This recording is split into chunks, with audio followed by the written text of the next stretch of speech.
మెదక్ జిల్లా రామాయంపేటలో మున్సిపల్ ఎన్నికల నగారం మోగడంతో రాజకీయ కోలాహలం మొదలైంది. ఇవాళ నుంచి ఎంపీడీఓ కార్యాలయంలో నామినేషన్ల స్వీకరణ ప్రక్రియ ప్రారంభమైంది.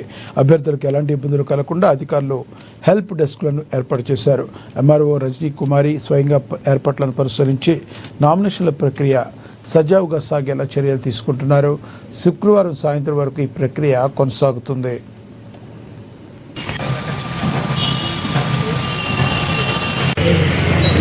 ఆఫీసర్స్ మున్సిపల్ ఎలక్షన్స్ మనకు నిన్న సాయంత్రం నుంచి ఎలక్షన్ నోటిఫికేషన్ అనేది విడుదల అయింది.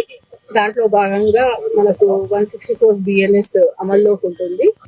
రామాయంపేట మున్సిపాలిటీకి గాను 13,097 ఓటర్స్ ఉన్నారు.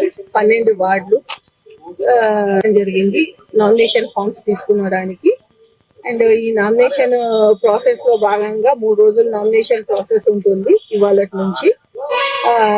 ఈ నామినేషన్ ప్రాసెస్ లో భాగంగా మనకు ఎంపీడీ ఆఫీస్ లో హెల్ప్ డెస్క్ అనేది కూడా నియమించడం జరిగింది. దాంట్లో మీకు ఓటర్ లిస్ట్ కి సంబంధించి ఓటర్ ఎపిక్ కార్డ్ డీటెయిల్స్ ఏదైనా కావాలన్నా, ఇంకేదైనా సజెషన్స్, నామినేషన్ ఫామ్స్ ఫిల్అప్ చేసే ప్రాసెస్ లో ఏదైనా సజెషన్స్ కావాలన్నా అక్కడ